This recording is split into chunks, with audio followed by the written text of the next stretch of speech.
नमस्कार दोस्तों, आज हम बात करेंगे एक ऐसी दुखद घटना की जिसने न सिर्फ जम्मू कश्मीर बल्कि पूरे देश को हिलाकर रख दिया।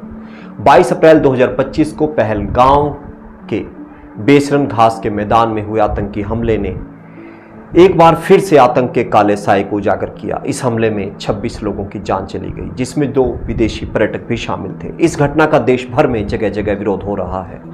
सभी लोग इसका जमकर विरोध कर रहे हैं। इस बात को समझना होगा कि आतंक का कोई धर्म नहीं होता, उसका कोई चेहरा नहीं होता। इस पूरी घटना की कहानी को हम समझने का प्रयास करते हैं और हाँ, इस वीडियो को अंत तक देखिए और अपने विचार भी इस पर जरूर प्रकट करें। पहलगाम जम्मू कश्मीर का वो खूबसूरत नगीना जिसे लोग चरवाहों की घाटी कहते हैं, बेसरन घास का मैदान जो घने जंगलों और बर्फीली चोटियों के बीच बसा है, पर्यटकों के लिए किसी स्वर्ग से कम नहीं। लेकिन 22 अप्रैल 2025 को ये स्वर्ग आतंक का गवाह बन गया। दोपहर का समय था, पर्यटक बेसरन में पिकनिक मना रहे थे, घोड़ों की सवारी कर रहे थे और प्रकृति का आनंद ले रहे थे। तभी जंगलों से निकले आतंकवादियों ने गोलाबारी शुरू कर दी। इस हमले में 26 लोग मारे गए, जिसमें 2 विदेशी पर्यटक भी शामिल थे।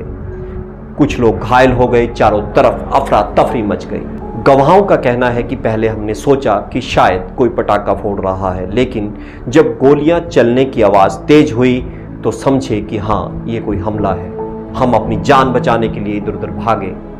इस हमले की जिम्मेवारी TRF ने ली, जो कि लश्कर तैयबा का एक हिस्सा है। TRF ने दावा किया है कि यह हमला कश्मीर में जनसंख्यिकीय परिवर्तनों के खिलाफ था, खास करके 2019 में अनुच्छेद 370 हटाए जाने के बाद। यह हमला 2019 के पुलवामा बम विस्फोट के बाद जम्मू कश्मीर में सबसे घातक हमलों में से एक है।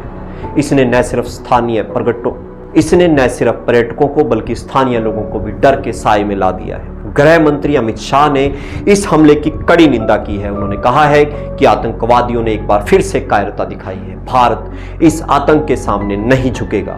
हमारी सेनाएं और सुरक्षा बल हर चुनौती का जवाब देने के लिए तैयार है।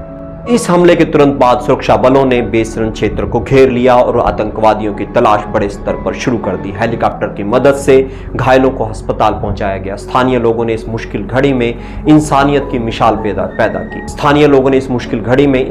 मिसाल पेश की। कई चरवाहों और गाइड्स ने अपने घोड़ों की मदद से घायलों को सुरक्षित पहुंचाया। प्रधानमंत्री नरेंद्र मोदी, जो उस समय सऊदी अरब की यात्रा पर थे, उन्होंने अपनी यात्रा छोटी कर तुरंत भारत लौटने का निर्णय लिया। दिल्ली हवाई अड्डे पर उन्होंने राष्ट्रीय सुरक्षा सलाहकार अजीत डोभाल और विदेश मंत्री S जयशंकर के साथ आपात बैठक की।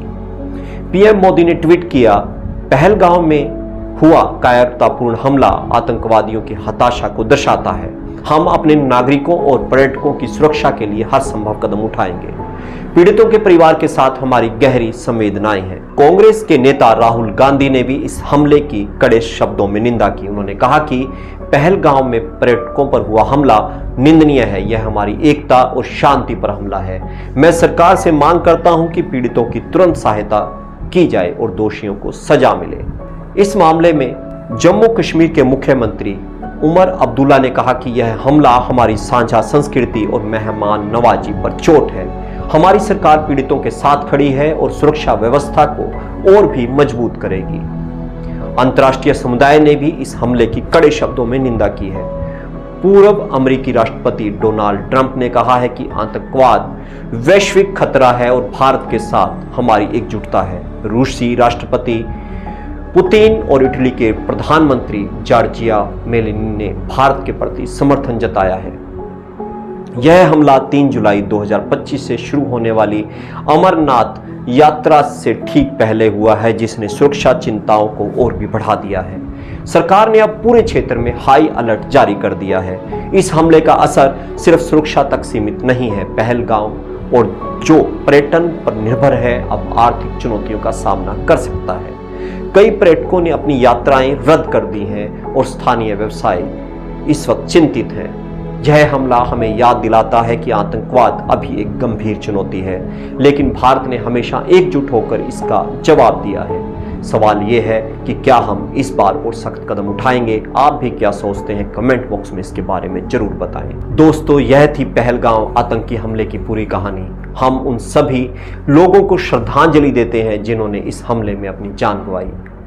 इस वीडियो पर जो भी आपकी प्रतिक्रिया है वो जरूर दीजिए। चैनल को सब्सक्राइब करना न भूलें और अपने विचार जरूर दें कि किस तरह से आतंकवाद की समाप्ति होगी। हम फिर मिलेंगे एक नई खबर के साथ, एक नई वीडियो के साथ। तब तक के लिए नमस्कार। आप देख रहे थे शब्द मंच, आपकी बात आपका मंच।